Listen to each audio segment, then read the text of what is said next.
Okay, so good evening, everyone. Uh, if you have any concerns or queries that you would like to ask, no, you can just message it in the chat box. So actually, we're not going to uh, make this like a 2 hour session, no, since while the Classico, I'm also attending a webinar on research or publication of a research paper. So we will just go over with our slides in the economics of tourism, and then hopefully so ma-recap lang ko no sa first part of the slide, since we weren't able to have our class last week, no, kay every week actually we have a webinar sa research, and since part man mi sa research committee sa among school and also sa graduate school. Okay, just sorry. So we are really obliged to attend. Please inform Gallego nga he can just input the code manually. So I'll just send the code in our group chat. No? So I can't actually multitask. HMMW CHK. Okay. So I'll just send a code for them to enter manually. So if you hear some background no sa wag discuss ko, I'm actually joining a webinar on my phone while klase ko ninyo here sa akong laptop. So probably from time to time, if I will admit your classmates here in our Google Meet, kato namang po ko diri sa ako ang laptop. So dili ko actually kag make use of a second device.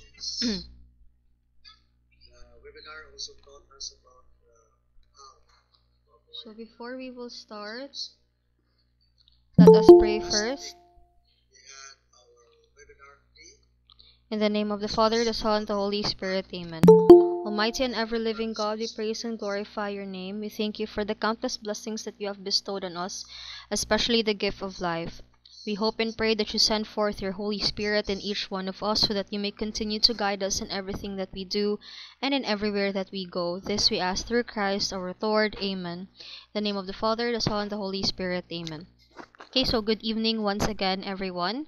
So we actually have several meetings that we weren't able to actually meet each other, since again, no, it's always every Friday of the week, 6 p.m. to 8 p.m. ang amon webinar sa research, and usually may times nga maka-absent ko, may times nga I really have to attend because it is required for us to be there. So usually adjud ana ma-affected ang ato ang schedule sa class. So this time, since I've noticed nga dili naman po ko kay last week wala ko ka makeup class sa Saturday kay I had speaking engagement in Toledo. So it's better na lang pod nga kuan magklase na lang jud ko karon. Okay? But you will just make this quick siguro an hour session. We will end by 7 p.m. I'll just do a quick run through on the first few slides in economics of tourism, then I'm going to finish also the entire slide so that we can catch up with the other sections. Let me first share my screen. So there will be a time nga I will, what do you call this? I will go back to Google Meet and then admit your classmates, because usually I would do that using my phone, no? But since given man nga na siya, no? So I have to really make time pang balik sa Google Meet. Supposedly dili man tani ta ma-affected ani, no, because I will be using my phone to admit your classmates, but since I'm using my phone in other mag-zoom man ko sa kuan sa mga webinar, so there will be a time nga I will stop the presentation and then admit your classmates na pod.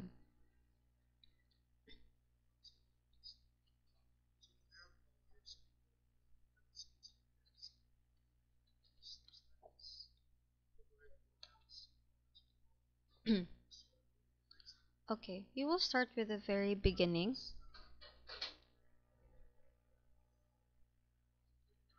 Wait lang.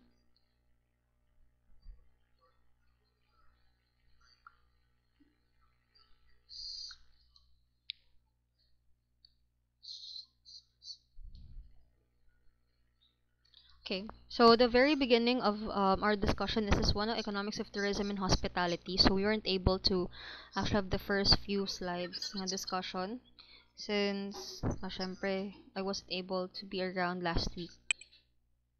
So the tourism industry is actually one of the main driving force for our economic growth. It has helped several um, industries, no?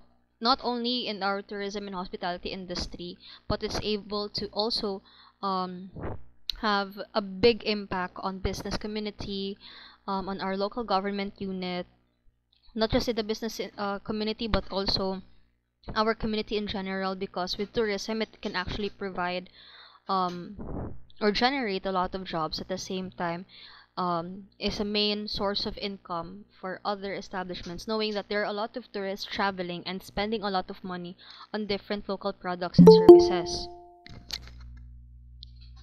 Okay. So please, tani ang iban, hindi na magpalit. I have to go here pa. Okay.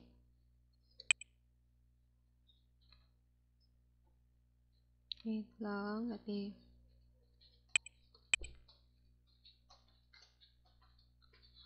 So these are the following learning outcomes that you are going to learn at the end of this lesson. Oh, sorry. Once mag-class na ko, hindi na siguro ko mag-admit sa iban. Kay pasensya gid no. Hindi gid ko ka make use sa other device.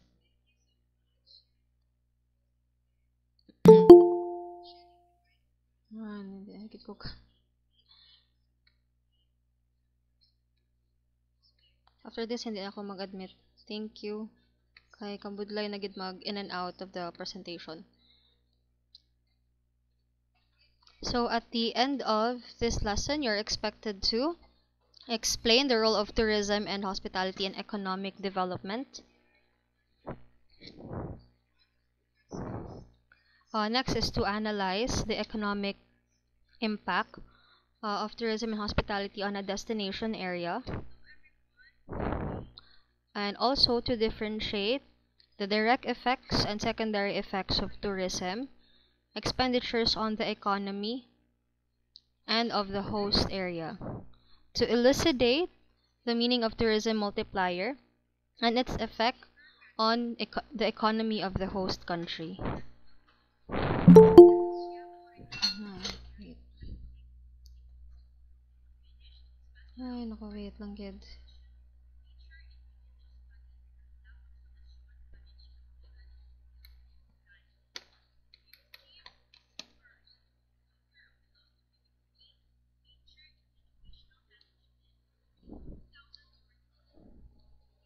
Of Negros Occidental Recoletos. As a Chet scholar, he finished his So second next is PhD to elucidate the meaning of tourism multiplier and its effect on the economy of the host country, to describe the undesirable effects of the economic aspects of tourism hospitality, and to identify the strategies which can maximize the economic effects of tourism and hospitality. published a national and international So again, you're not going to answer the learning outcomes. This is actually what is expected of you at the end of our lesson. on his Google Scholar Citations public profile and ResearchGate account. Also, he is the chief editor of Wait the lang, Philippine wait. Social Science Journal, an international index. So what is the role of tourism in hospitality and economic development? So actually several developing countries have already noticed the impact of the tourism industry, and they've decided to make it their main source for economic growth, or an alternative source of economic growth. Before, countries would go to agriculture, they would go to Education, um, religion, and social science. industrialization. Papers were presented Wait in lang, bro. conferences in the Philippines, Sorry, hindi na gid ko ka-accept Vietnam, kay Malaysia, ka Singapore, ang disturbo ta sa Indonesia, class. Wait lang gid. Taiwan,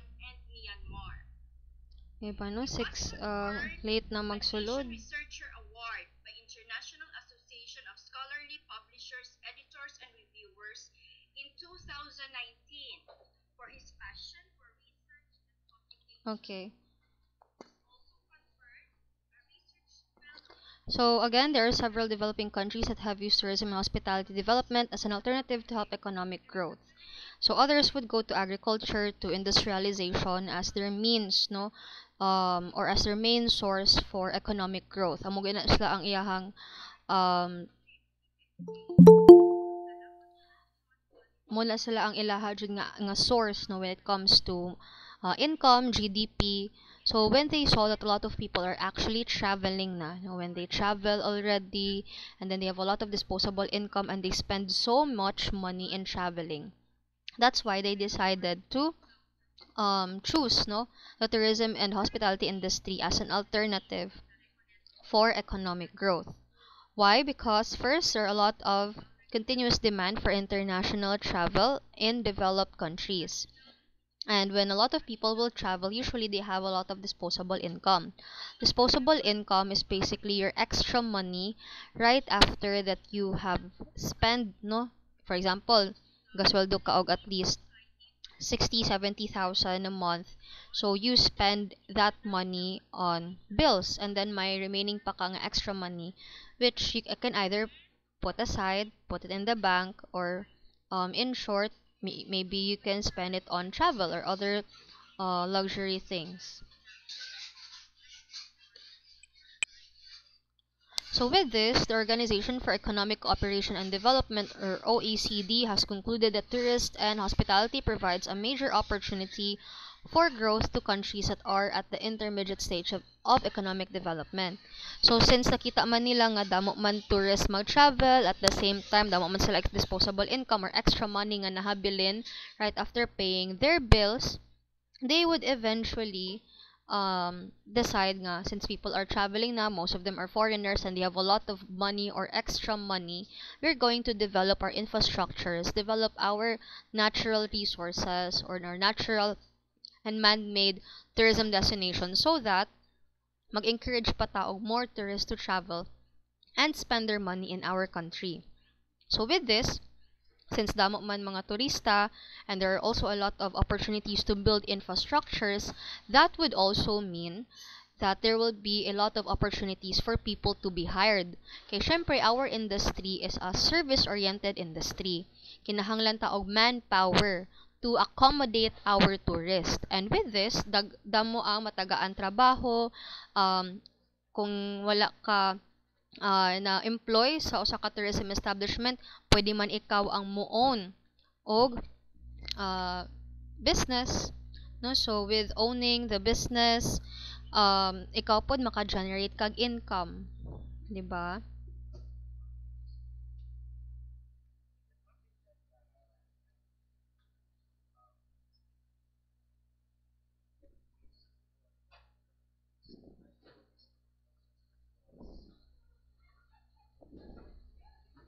Wait lang for a while. Wait lang siya da. Sorry kay gamultitask ko dire. Wait lang. Mag-next ang presentation.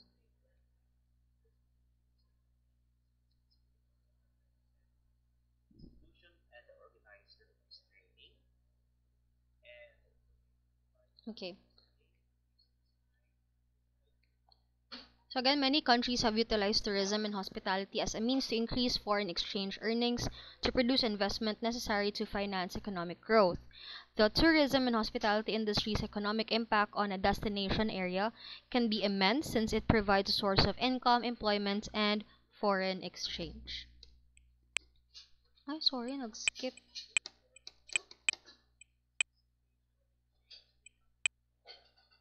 Skip siya several. Sorry, good. So there are actually several reasons how the tourism industry can help improve our economy, and one of those are actually in our export industry.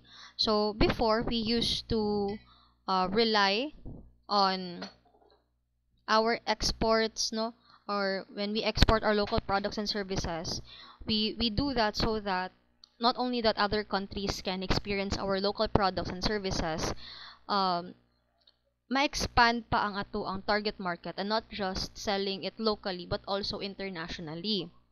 So, syempre, if we sell our products to high-spending countries, that could generate a lot of income on our part. But the main concern lang in our industry, especially sa export industry, is that when we export local products and services to other countries, it would be very costly due to freight cost, export cost, no? Kung saan pa na siya gina-ship na to na siya outside of our country so tendency ang shipping cost ana medyo expensive and dili pa guarantee ang quality sa ato ang products the same ra siya from how it came from the Philippines and pag-abot na dito sa laing nasod or sa other countries. So with this, no, with tourism and hospitality,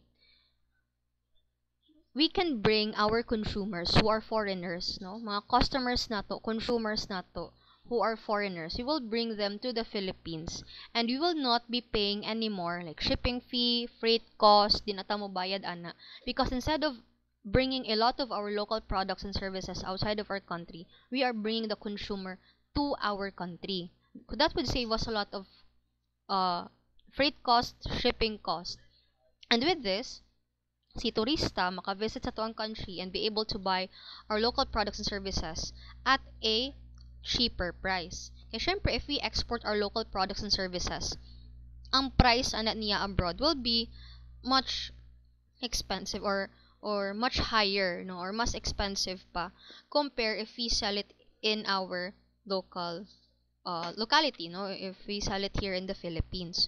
So si turista siya may mo travel sa Philippines, they can buy our local products or avail our local services at a cheaper price. At the same time, they'll be able to also enjoy and experience our own country. Isa mo po ng advantage ni tourism and hospitality. It minimizes or eliminates the freight cost for the exporter. Instead nga magpay tag dako no for shipping cost, we will just bring our customers to our place.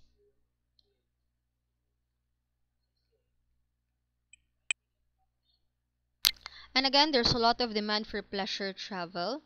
And with this, no, the international hospitality, there will be an elasticity when it comes to price and income. Since there is a demand for pleasure travel, and sometimes, sorry, wait lang. And sometimes with price and income elasticity, it also comes with seasonality. Our industry is very seasonal. We have peak season, we have lean season. Peak season is towards, for example, holidays, long weekend. An perfect example is this long weekend, no? 3 days wala klase. So matabuan na there will be a lot of people who will go to excursions, day tours, staycations. Okay. So with this, no, since a lot of people will go to staycations or day tours, so mag-peak ang demand, no, peak season siya. Especially during summer holidays. If you're living in Cebu, you have the Sinulog, no, so mo na siya ang time nga damo gyud ang mga turista. So with this class, that's peak season. Kung ting klase naman pod, no, opening of classes, lean season na siya because there are fewer tourists. So with this, since there is seasonality when it comes to our industry, there's also elasticity when it comes to price and income. So why? If we look at the simple law of supply and demand, no, if the demand is high and the supply is low, prices will go higher or go up. If the demand is low and the supply is high, okay? So it's inelastic. Season, holidays, sinulog, summer, damo na siya mag bakasyon. And since knowing that the hospitality industry, kanang mga hotels, limited naman na ang mga number of rooms, 'di ba? So ang mga number of rooms is kung pulo lang dyan na siya or 15 lang dyan na siya, dili na dyan na siya mapun-an not unless if madali-dali og papanday, no? or na ay additional rooms. So, syempre, di man na siya yung anak kadali ma-replenish ang supplies sa hospitality industry because it would really take time. Fixed na siya, naka-fix na nga. Kung 16 rooms lang, 16 rooms lang na siya. Now, usually, there will be a lot of tourists, fully booked na siya, kay tamo na mangita accommodation, kay summer na, or holiday na. So, matabuan na, prices will go higher because the demand is high, damo mag-book og room, kay magstay, maglaag, no, magbisita, and then, few lang ang supply of rooms available. So, the prices will really go higher. Especially, businesses would like to take advantage on this. Kay kabalo sila, nga once gani mag-lean season na, mabawi na pud sa gasto. Or di na pud kabawi, di ay rather sa mga gasto sonon or sa income. Kaya nga naman, kung lean season, kunting trabaho na pod, few lang ang mga turista, kaya syempre, magtrabaho na, ting klase na. So, kung few ang mga tourist, daghag mga rooms nga unoccupied. And dili man na ingon nga kung unoccupied siya, dili na ninyo na siya hilabtan. Every day, gina-maintain na Japan ang cleanliness sa room. So, you're actually spending a lot of money in maintaining the room masking walay ga stay sa room. So, kung out of 16 rooms, duha lang ang na-occupied or tulo lang, so, alkansi na Japan mo ana nga day. At the same time, ginapa-lower na ang prices kay para ma-encourage man ang iban to book a room knowing nga cheaper ang prices na. So, usually mo na siya, no? Price and income elasticity is really prevalent when it comes to our industry. But anyway, we have the demands man, no? For pleasure travel. And dira man na usually mamawi ang mga turista sa mga hoteliers rather, not tourists. Mamawi ang mga hoteliers sa peak season.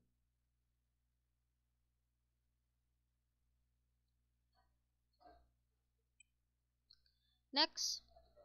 So what is also nice about the tourism industry is that if we open our country to different nationalities, no, and other countries as well, tourists can also buy in domestic markets at the same prices as the local residents. That would mean nga instead nga maghulat sila og i-import pa ang mga let's say mangoes from the Philippines, maabot ito sa States, they will just go to the Philippines themselves and buy and eat mangoes at a cheaper price because kung ano man na siya ang price ana niya nga gina-offer sa local market or sa mga residents dira nga lugar, same man po na nga price i-offer sa mga foreign tourists. But again, the case is not the same. Usually, you would see other Filipinos who would take advantage on foreigners, and not just foreigners, but even local tourists who are not residents of that area. I will not name anymore the place, pero if makabantay man gani ang other Filipinos no nga, dili man ni siya taga diri, although Pinay siya or we speak the same language, but if we feel nga dili siya from that place, they would really take advantage. Tagaan nila og double the price, no? So mga opportunista po ang uban, that's why you would see other tourists would complain because they have a special price for them compared to local residents. Nga imbes 20 lang tani ang fare, himuon nila 50 or 100, 'di ba? So, mao pa na siyang sakit sa Pinoy usahay, no? But, what should be done, or what is really should be expected unta, is the tourist is allowed to buy in domestic markets with the same prices sa mga local residents. So, kung 20 pesos na siya ibaligya kay local resident, 20 pesos po na ibaligya kay foreigner or kay local tourists who are not from that place. Okay? That should be the case unta. Tourism and hospitality is a multifaceted industry, so it's a conglomeration. We talk about conglomeration, no? Dugan na sa K-drama, but it actually means it's a combination of different sectors owned by under one management. So we call it the tourism and hospitality industry is like a multifaceted industry or a conglomeration of different sectors because you see the accommodation industry or hotels, food and beverage, transportation, amenities, activities, handicraft producers, entertainment establishments, shops, no, and many more related to tourism, who are very different from each other, but they function for one common goal, and they are highly related to the tourism industry, and they contribute so much to the tourism industry. So the tourism and hospitality brings many more non-monetary benefits, such as social, cultural, and environmental benefits and cost. So I think we'll establish it in our previous discussions that the tourism industry can also provide an opportunity for people to socialize with each other, to strengthen pajud uh, social and cultural bonds and preservation. No? So, ano siya. That's what I said a while ago nung nga nakaskip tag several slides. So, tourism industry has direct and indirect economic impacts. Well, let us try to get to know them one by one. Okay. So the many countries have utilized tourism and hospitality as a means to increase foreign exchange earnings, and also is used for main source of income, employment, and foreign exchange. So naay direct o secondary effects no ang visitor expenditures. We call it tourist expenditures. Um, Basically the money that is spent by the tourist in availing different tourism products and services. For example, if you're paying for a hotel room or for your transportation or to eat in a restaurant, those are automatically recorded as or tourist or visitor expenditures from the word expenditures. So, naay direct and secondary effect ang tourism expenditures or pag-spend ni tourist sa different establishments nga iyang gina-visit during his holiday. Okay? The direct effect on the economy are usually received by hotels, restaurants, car rentals, tour operators, and different sectors that are directly related to the tourism industry. Ngano direct effects man sila? Because the money that they are receiving from the tourists, sila mismo ang mudawat ana. At the same time, sila ang murag na ay direct contact with the tourist. So, syempre, direction okay, musulod si tourist sa hotel. Ang mo kuha man sa payment kay ang hotel mismo. And they will use that money to buy supplies or to pay the salary of their employees. So sila jud mismo directly makakuha some money from the tourists, and at the same time have a direct interaction with them. Okay, so muna no, the term direct means the income is received directly. So sila mismo ang makadawat no from the expenses made by or the payments made by the tourist. Pero ang secondary or indirect effect means that the money paid by the tourists to businesses are in turn used for supplies, wages of workers, and other items used in producing the products or direct services bought by the tourist. An example of this one are local farmers, fishermen, suppliers, your employees. Indirect silang effect or secondary. Why? Because dili man sila mismo ang mudawat sa money from the tourist. So it actually has to go through a lot of people or sector before it will reach them. Take for example, ang direct effect is ang hotel, no? Si guest or si tourist ning adto sa hotel, nagpay siya siyang accommodation. So ang money ana nga yang ginabayaran, makadto na siya sa hotel itself. Dili sa empleyado ha sa hotel. So ang hotel siya na'y bahala allocate, no? So naka-income na siya, no? Kanang income nga na-receive niya from the tourist nga nagpa-book og room sa ilaha, nag-avail silang services sa hotel, they will use that income to allocate budget for their different needs. Like kung income nga nadawat gikan sa turista, ako nang bahinon, I will pay the salary of my employees who are working in the hotel. Next, I will use some of the money also to buy supplies from local farmers, fishermen, para na may stock sa pantry na mo dito sa kitchen. Okay, kitchen sa hotel. Then, I will also tap a supplier o para madungagan ang furniture sa among hotel or mga cleaning supplies na mo sa housekeeping na dira tanan. So, katong naka-receive mga suppliers ang mga empleyado and farmer and fishermen. Sila ang naay secondary effect. They do not directly meet, although the employees will meet man the tourists, but some of them do not have a direct interaction with the tourist, but they receive money through the direct effects before maadto sa ilaha. Okay? And it is illustrated in the tourism multiplier effect, which is matong i-discuss ron.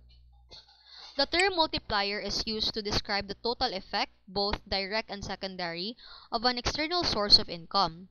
So, which is introduced into the economy. The tourism multiplier or multiplier effect is used to estimate the direct and secondary effects of the tourist expenditures on the economy of a country. To further illustrate, we have the tourism multiplier effect na diagram.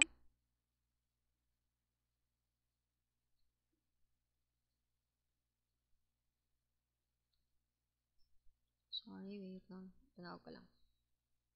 So, it's very difficult if wala ta mouse na. So, I think I misplaced my mouse. Okay. So, you have here the travelers. They have the money, okay? The tourists. They would make use of that money to pay for their transportation, either automobile, air, cruise lines, motor coach. It really depends on them. And also, once getting there, they would also use that money to pay for their accommodation, food. If you cannot see the illustration, pwede i-pinch ninyo ang screen para ma-zoom in siya. So, we have travel agency, museum. So, they would really make use of their money to pay for all of those tourism services as well. So, muna ang color schemes niya, very similar sila because these are the direct effects. Sila mismo ang mudawat directly from the tourist sa money nga ginaspend ni tourist for their services. Okay? Bayad sa siyang food, bayad sa siyang accommodation, musakay siya og train or automobile, tanan na siya ginabayad ni tourist, and then ang directly makareceive ang kaning mga establishments and transportation sector. Now, the other color here, you have the other industries, employees, and also your suppliers, ngayon nasa red. These are indirect effects. Why? So, kita nyo, dollars na nakabutang, no? So, ang katong mga empleyado nga gatrabaho sa transportation industry or gatrabaho sa hotel, gatrabaho sa restaurant, they're actually paid by the restaurant, by the hotel, by the cruise ship, from the money of the tourist. Okay? So, secondary na sila. Kaya, syempre, mutrabaho si employee, dili man ingon nga, kay abig siya ang ning serve sa table 2. So, kung mubayad sa table 2, kanang kwarta maadto sa employee. No. It's the establishment who will collect the payments and sila na bahala magpasweldo silang empleyado from the income that they generated sa kato nga service. So, si empleyado, maghulat na siya. So, secondary effect siya. Okay? And then, once si empleyado na siya sweldoan na siya, tagan pa siya og bonus, they will make use of that money to either deposit it on in the bank, to buy food sa farm and bakery, and even send their kids to school. So, with this, a secondary or indirect effect Japon kay naka-benefit maning other industries not related directly to tourism, but they can still benefit from the travelers because if wala na ginapasweldoan ng kaning mga empleyado from the services that they provide sa mga turista, dili pud sila matagaan og additional customer nga mopalit pud sa ilaha. Dili pud sila maka-income ana nga adlaw. Kay syempre, once mo buy let's say, si chef or si pilot or si waiter sa bakery or sa farm, maka-generate og income ana ang farm ug ang bakery tungod sa sweldo nga gibayad ni waiter or ni chef or ni pilot to buy their products even if they are not related to tourism. And you also have local and outside suppliers. So, si local and outside suppliers class, they actually provide other supplies other than food, no? Other supplies to the hotel, restaurant, sa museum baron, or sa transportation sector. So that ma-continue na Japon ang ilahang operations. Okay? So, muna, no? Si supplier, for example, tibutang local farmers, fishermen, tighimo og furniture. Dili man sila directly related to tourism, but they can still they can still benefit from tourism since they are an indirect effect. Okay? Kay if walay mga turista, dili pod mo open ang restaurant.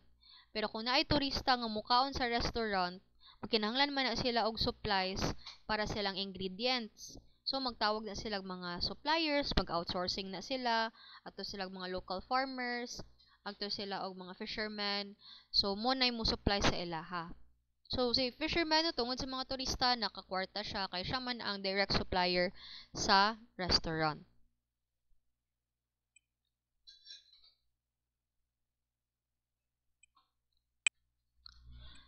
So this is actually the formula for the tourism multiplier is effect. No, you have the as multiplier, Y the change in income generated by E, and then E is the change in expenditure, the initial sum of money spent by the tourist. But if you want a more detailed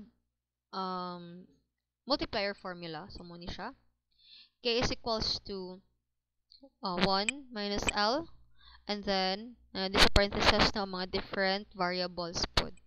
So, atong legend ana is K is the multiplier, capital L is the direct first round leakages, C is the tendency to consume, CJ is the proportion of that propensity spent abroad, TIC is the indirect tax, TD is the value of direct deductions, so that is your income tax, national insurance, and so on.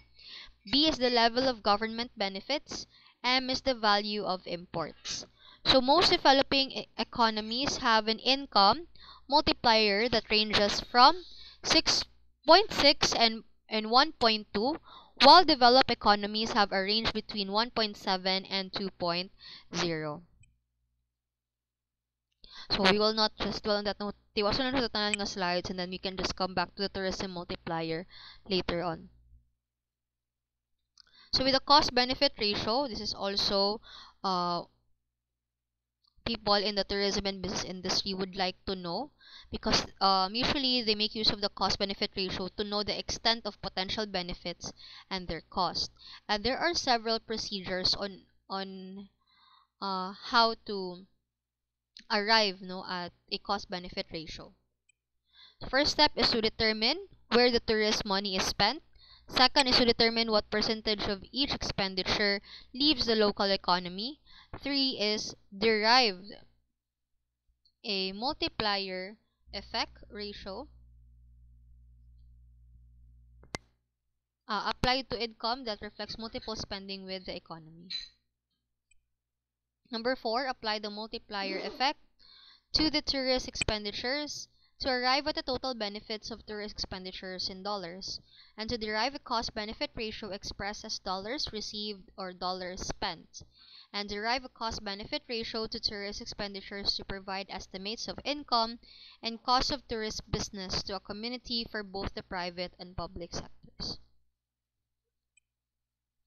So what is the positive and negative impact of the tourism and hospitality industry? So number 1, when it comes to the economy, it contributes to income and standard of living. Next, it improves local economy. It increases employment opportunities. It also increases tax revenues and creates new business opportunities. So, syempre, since kung daghang turista, daghan po og opportunity to build more infrastructures to accommodate tourists. And if we have a lot of infrastructures built to accommodate tourists, that would mean we need more people to work in those establishments to accommodate the tourists. So with this, since need more manpower, so more employment opportunities. Increase in tax revenues. Why? Every time that you will purchase something, there is a value added tax.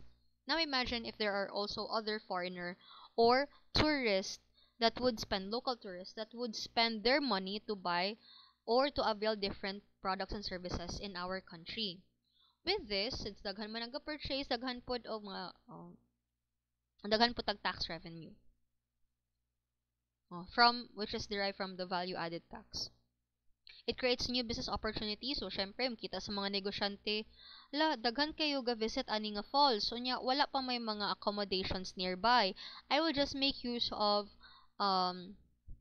my house as an Airbnb para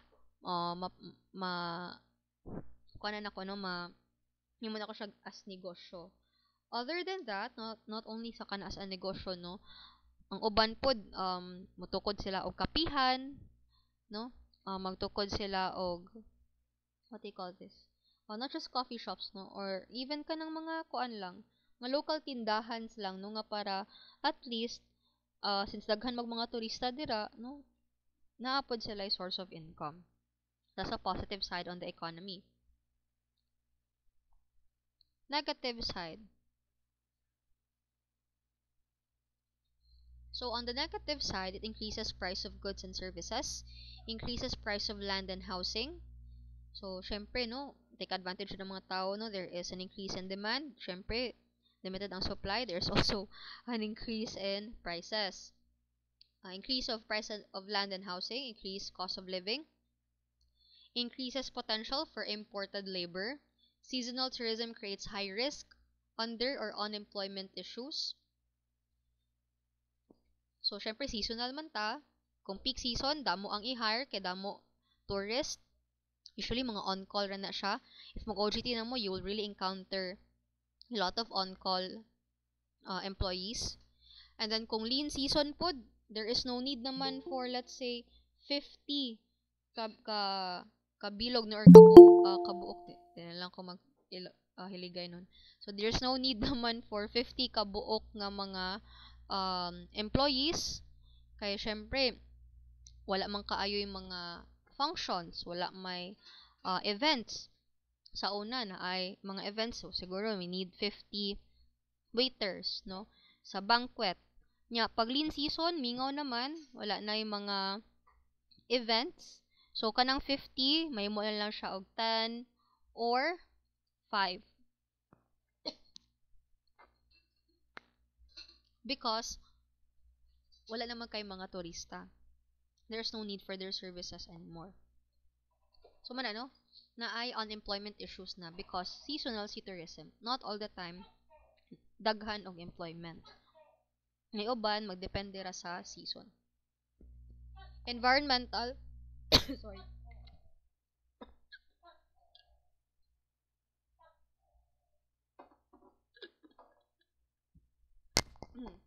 So, with environmental, positive effects niya or impacts, there is protection of selected natural environments or prevention of further ecological decline. There is preservation of historic buildings and monuments and improvement of the area's appearance. So, syempre, makita nila nga there are so many tourists coming in of our country, our destination. What they're going to do is that they're going to enhance heritage, let's say heritage houses, or i-preserve ang mga historic buildings and monuments na beautify ang lugar so that ma-encourage pa ang mga turista to come back. Kaya if makita nila nga ang lugar is very unkept, it's dirty, it's not really nice to look at, so tendency, they will not go back to that place anymore. So with this, no, since there is an influx of tourists, dagan mga turista nag-visit sa usa ka lugar,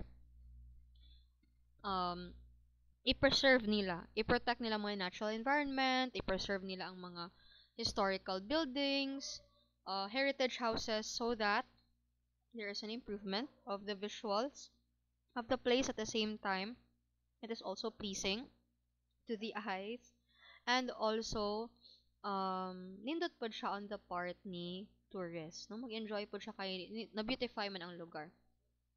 Negative part lang on the environment is, syempre, we cannot deny that sometimes it's ironic to call tourism sustainable because tourism will always be an invasive kind of industry. Why is it invasive? Well, you look at our natural resources. You look kay Tag Falls na ay mga beautiful white beaches. Some of them are untouched. Pero nakita gani sa uban nga magnindot man kaayo ni siya i-develop, or nakita gani sa uban nga mga investors nga this could be a potential tourist destination that they can capitalize on. They would actually um disturb no the natural untouched environment. I-destroy nilang uban nga mga flora and fauna dira to make way for infrastructures. So, person sa Boracay, no, na yung mga patukod, mga hotels, and then, syempre, the place has to be accessible. So, I'm not talking about Boracay ha. For example, if there's a natural attraction, the place has to be accessible. Kaysa una, untouched pa man siya, dili pa man nimo makuan ang environment. So, ang matabuan na, wala pa dyan mga roads. So, rough road pa lang siya, pero dili siya fully cemented. Pero with development, magpatukod na dayon og mga semento nga buildings, no, and then ang pavement pod, no, or nanay mga uh, roads, no, kay para accessible siya sa mga turista. So maguba na to siya ang rough roads, ang mga natural flora and fauna. Ilisa na siya kanang mga dagko nga building, no? So it's invasive. Loss of natural landscape. So again, no, loss of natural landscape and agricultural land. So before, kani siya kay palayan pa lang ni siya, or kani siya sa una mountainside lang ni siya. So karon nahimo na siya og kanang mga dagko na nga buildings, wala na to siya ang katong mga palayan or natural landscape, giguba na siya to make way for development. Then loss of open space kay syempre instead of patag kayo ni siya diri na mga dagko nga mga buildings, and destruction of flora and fauna. So wala na ibalay ang mga animals, no, di na kayo siya nindot as a sanctuary because gi make way man for development. So for social and cultural, it improves the quality of life. For positive side, it facilitates meeting visitors. For educational experience, so syempre, people get to socialize with each other. There are positive changes in values and customs. It promotes cultural exchange and increases demand for, nako siya mabasa, you just exit. Demand for historical and cultural exhibits. On the negative part, language and cultural effects, unwanted lifestyle changes, displacement of residents. So people who used to live there, they will be forced to to leave no that place kay himuon na siya og building, himuon na siya og resort. So that would create like a negative impact sa mga locals because they would actually lose their home. Okay? Ang ilahang residents kuan na palito na siya kay himuon siya og resort. Especially if kanang um it's not a bad thing to call no kapag squatter, meaning you do not own the land, murag kuan ra ka dira no, kipuyo kay for the meantime wala pa man siya gigamit. So by the time nagamiton na siya, so there is displacement kay wala nakakabalo asa ka ibutang inyuhang balay, no, syempre kay di man na inyuha ang yuta, owned man siya sa kani abi nga negosyante, and they decided to make it as a resort na. So it could also be the negative impact po, displacement of residents. Because for tourism development, negative changes in values and exclusion of locals from natural resources. Ang exclusion of locals from natural resources would mean, sa una, kaning, dagat, sorry.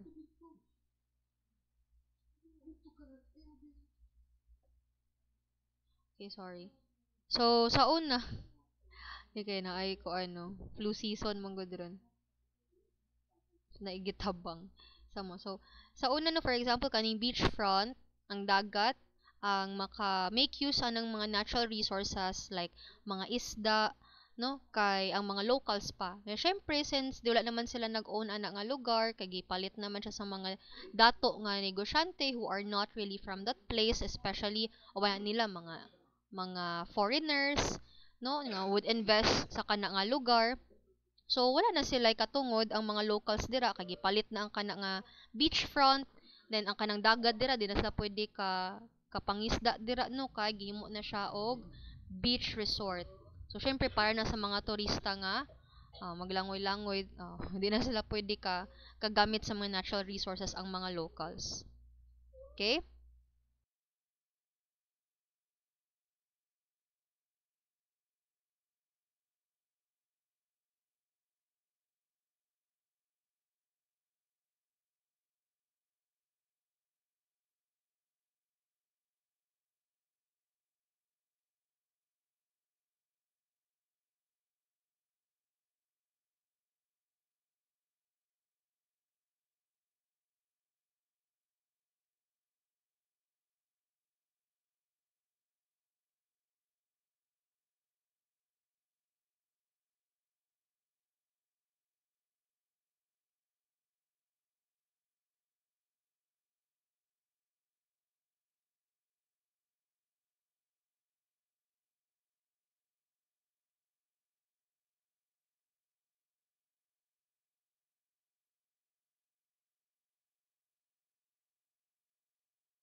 Economy, no? Naraman na siya mga undesirable economic aspects, how to maximize the economic effect, and also unsay mga strategies, economic strategies that we can make use in order to minimize again the undesirable effects, no? Like foreign exchange, incentives, actually very few na lang ni siya, no?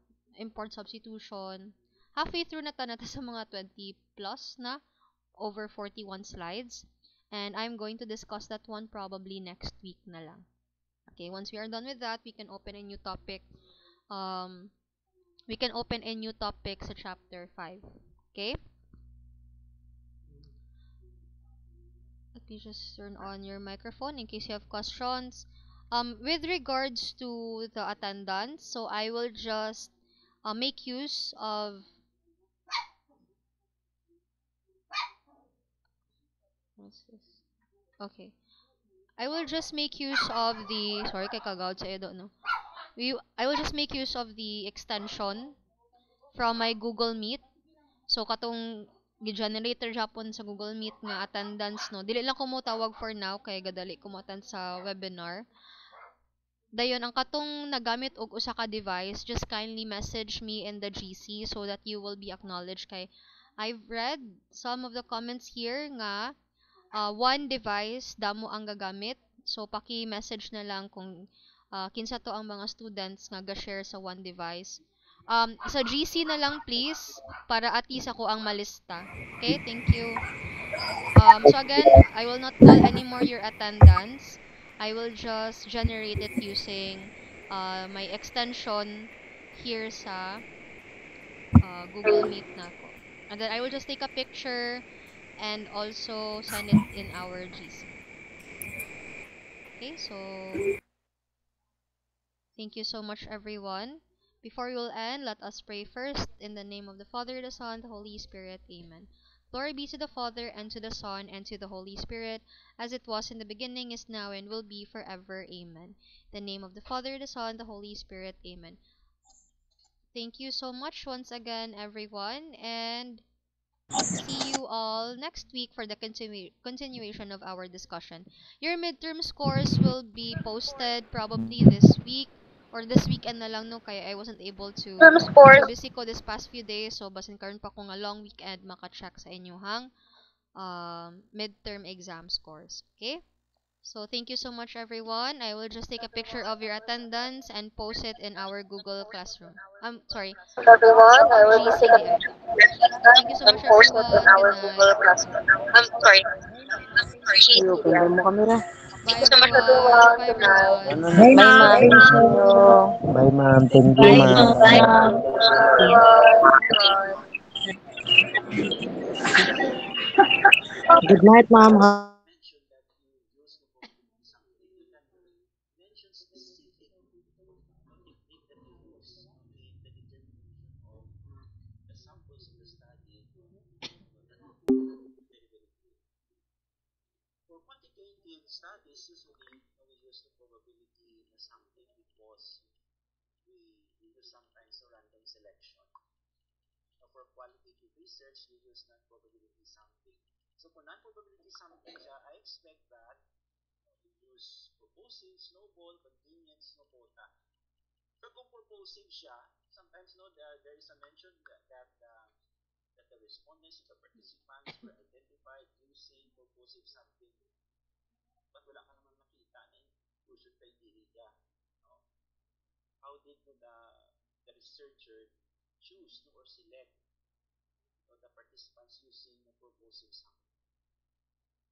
Uy, kalmahan ni Doc Madrigal.